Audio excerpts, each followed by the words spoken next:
Hello and welcome to my channel. I'm here with a brief summary of Emily Bronte's Wuthering Heights. Wuthering Heights is the only novel written by this writer, and she died a few months after the publication of the novel at the age of 28. The novel, its first version actually was published in 1847, and let's see what's up in it. The plot of the novel doesn't seem to be like the normal plot of all English novels. Things seem to be mirroring one another, or but there is a kind of a symmetry or balance in the novel. We have repeated names, we have characters with the same names, or the names continue one another somehow. Let's see what's the title about and what is happening in the world of the novel. The world of the novel is very limited. Let's say it happened somewhere in Yorkshire, and Emily Bronte, because all throughout her life, she lived in one place, and she just had one kind of a journey or something to London. She uh, represents the world of the novel as the world is represented to her. So it's a reflection. The world of the novel is a reflection of the place Emily was living, and there is a close kind of relationship between nature and culture in this novel. We can see the contrast between them as it is represented by Emily Bronte. And we have a very special way of meeting the characters, as we can see later. So, the novel is limited in its location too. There are merely two locations in the novel. One is the Wuthering Heights, or shortly the Heights. The Heights is somewhere is located somewhere where there are strong winds, and therefore the house is built in a way that its structure can stand or could stand the strong winds around it in the moors. And the second location of the novel is Thrushcross Grange, or shortly Grange. The second location, unlike the Heights, which is kind of a symbol of the nature, and somehow representative of its inhabitants. Thrushcross Grange is a kind of a representation of culture, and its inhabitants are more enculturated compared with the inhabitants of the Heights. And also, there is a kind of a difference of social class between the characters of these two houses, while the characters of Grange seem to belong to the upper classes. The characters of the Heights mostly belong to the middle classes. About the novel's ways of narration, the novel is not narrated by either of the characters, the original or the central characters who live in either Grange or Heights. Rather, the story is narrated somehow by Mr. Lockwood, who has rented the house, one of the houses actually, the Grange, and also by Nellie, who was a housekeeper and a servant in the Heights. So the narrators of the novel are narrating the story while we cannot have access to the central characters of the novel. And now let's go to the inhabitants of these houses. The Earnshaws are living in the Heights. They include Mr. and Mrs. Earnshaw, Hindley, and Catherine. Hindley is elder than Catherine, and they are living in their. Catherine and Hindley, especially Catherine, are being brought up mostly by themselves. So there's not much of a much of an education or uh, let's say plan for their lives. And on the other hand, on the other side, actually, the Lintons are living, who are the inhabitants of the Grange, Mr. and Mrs. Linton, and their two children, Edgar and Isabella. And they also have a dog. The dog would become a major character in part of the story. Anyway, uh, what appears to the minds of of the readers of the novel at first is a total kind of a balance between the two families. There are two houses, there are two families. Each family has four members: a father, a mother, an elder boy, and a younger girl. The most maybe suitable or the most predictable plan is that one day Edgar would marry Catherine and Isabella would be married to Hindley. But let's see how this balance is broken. One day, Mr. Earnshaw goes on a trip to Liverpool, and on his way back, he brings a boy with himself, Heathcliff. The boy is darker in the color of his skin, and based on the depictions provided in the story, and also he's dirty, and he's kind of not able to speak English. It is stated in the novel that he speaks gibberish. So things become different after the entrance of Heathcliff. Mr. Earnshaw specially favors Heathcliff over his own children. And notice, Heathcliff is Heathcliff. He doesn't have a first name and a surname. He's just Heathcliff. And again, his name has two elements. Both of them are taken from nature, Heath and Cliff. The names are somehow suggestive in the novel. Anyway, Mr. Earnshaw seems to love Heathcliff more than Hindley and Catherine. Catherine becomes friends very soon with Heathcliff, but Hindley is always jealous of him. And he takes revenge after Mr. Earnshaw's death. So, Mr. Earnshaw dies, and now Hindley, who is sent to study at a university, is back home, but he doesn't come back uh, that, like a single guy as he had left the house. He comes back with Frances, his wife. A critic has written that in Wuthering Heights, it's like that weddings are burials and burials are weddings. There is always a merry occasion mingled with a sad one in this novel. Hensley comes with his bride to his father's funeral, so things seem to be a little bit like mixed up together.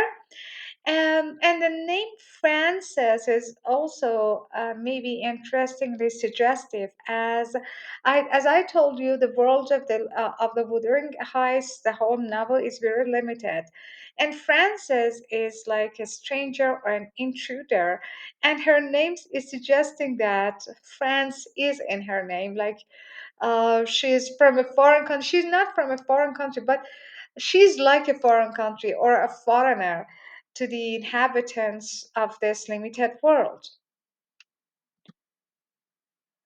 So after Heathcliff and after Frances and Hindley come back, things become more difficult for Heathcliff and Catherine. They are washed all the time. They don't go to the church, so they are somehow punished for that by Joseph, who is one of the keepers and servants in the house. They spend much time together in nature. They escape.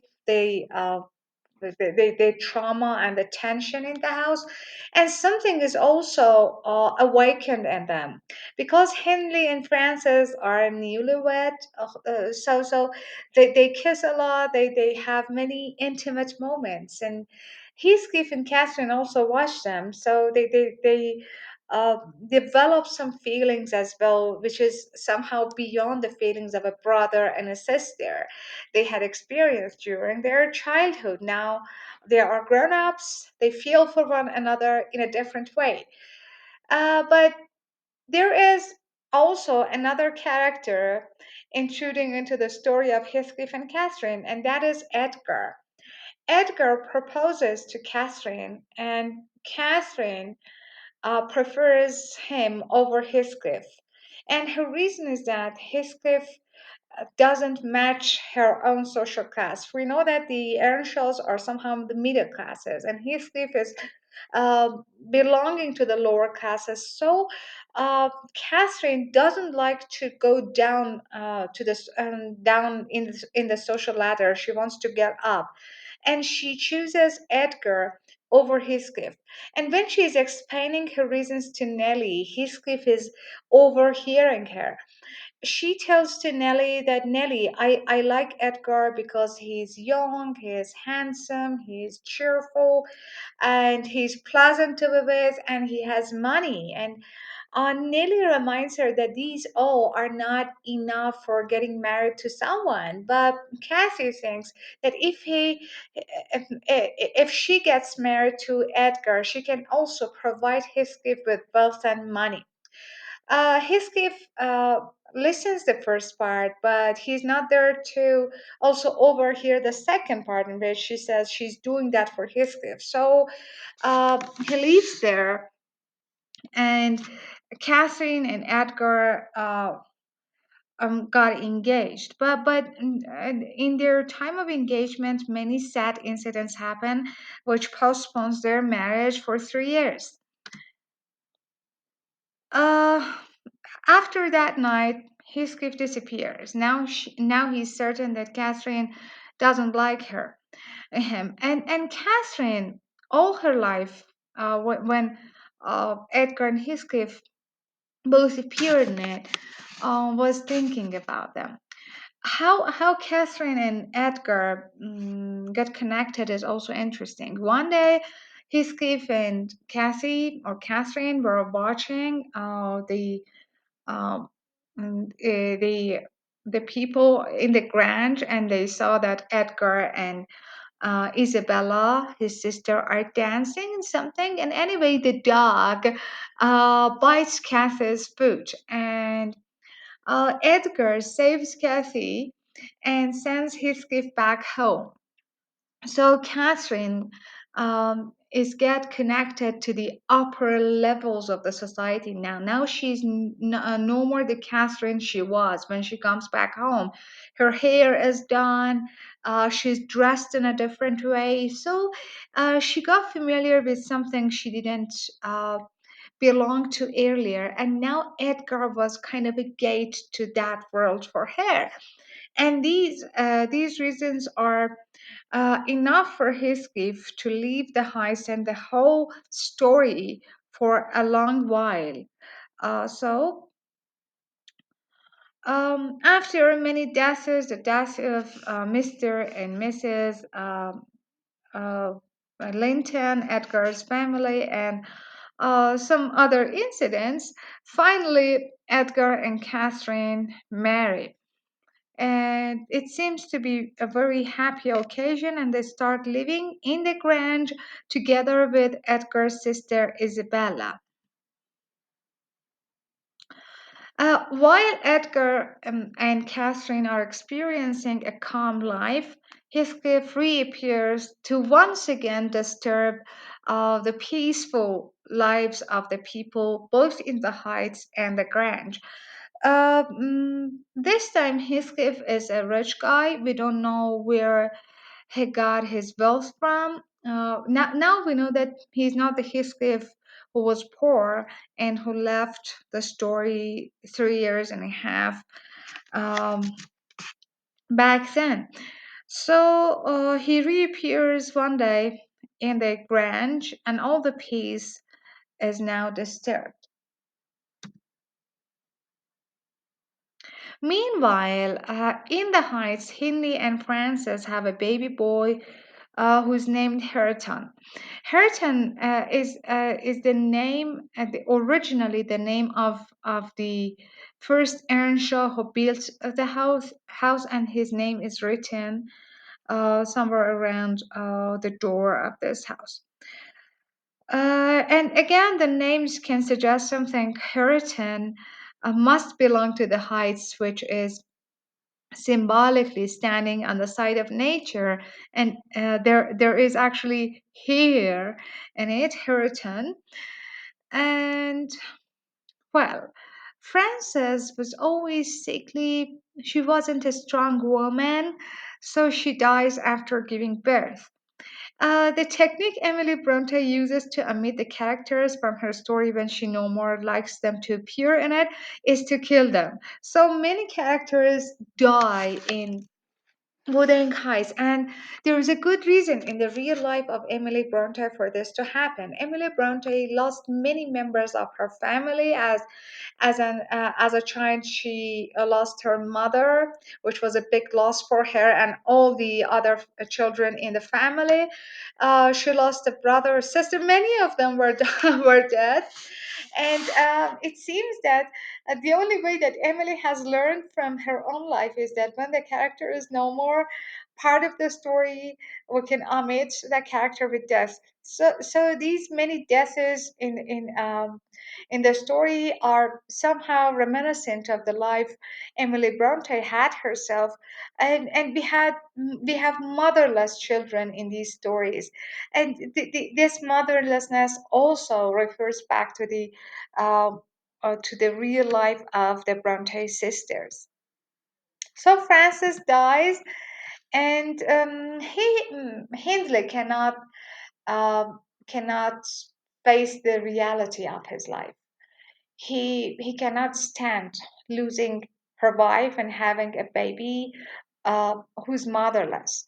So he starts to be drunkard, to be a drunkard. More and more he drunks and drunks and drunks. He gambles, and in one of the gamblings he loses the Heights, but Heathcliff is there and he takes the house. He owns the house to keep it from the other people, and now all of them, Hindley, Hareton, Nellie, and Joseph, become the residents of Heathcliff's house. Now Heathcliff, the boy who didn't originally belong to the house, owns the house and its inhabitants. Uh, to take revenge on Catherine, he starts courting with Isabella. He woos her and convinces Isabella to get married to him. And at this time, he can also make Catherine jealous. And this incident have unreversible after effects and shocks on Catherine's life. At the time, Catherine uh, was pregnant and the incident was too much for her.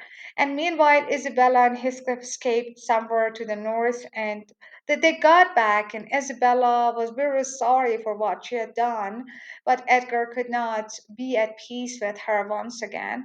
And anyway, she was forced to go to the Heights, and she gave birth to a baby boy whose name was Linton Heathcliff. And just notice the names. The surname of Isabella becomes the first name of her son. Uh, almost at the same time, Kathy gives birth to a baby girl whose name is once again Catherine. Catherine Linton was born on the day Catherine Linton, her mother, died. And once again, a merry occasion is mixed with a sad one.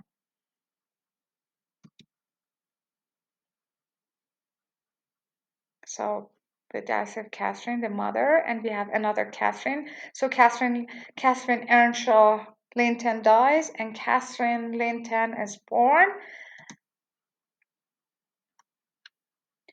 Anyway, Linton Heathcliff is somehow away from the whole story, but he gets back after Isabella's possible death, And Heathcliff tries to get her engaged to 17, almost about 17 years had passed into this, and he tries to get Linton engaged to the 17-year-old Cassie Linton. So Linton Heathcliff marries Catherine Linton, and now Catherine Linton becomes Catherine Linton Heathcliff.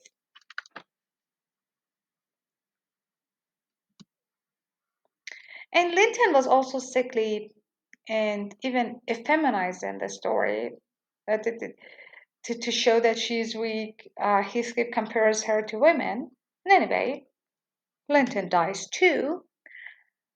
And when Linton dies, and Edgar also is dead, uh, the only remaining member of the uh, Linton family or the Grange is Cassie, who is now his daughter-in-law. So Heathcliff, based on the time and in which women could not own a property, everything now belongs to Heathcliff, and Heathcliff is the owner of both Heights and Grange.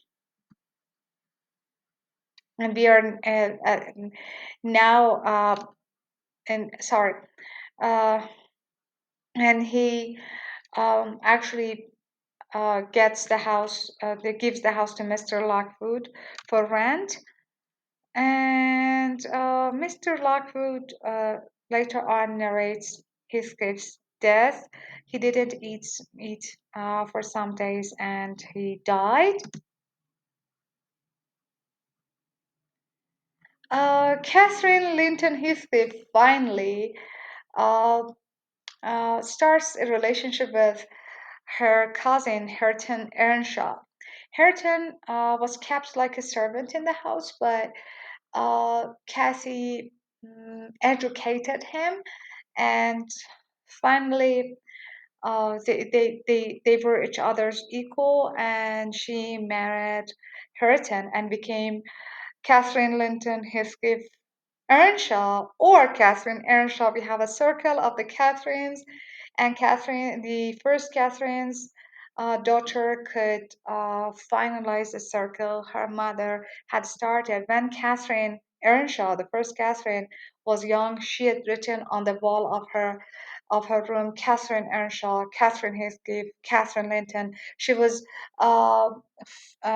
floating between all among all these Catherine and Catherine's futures, and finally she had that future. And anyway, the second Catherine can go the full circle. So thank you for listening, and I hope you have enjoyed this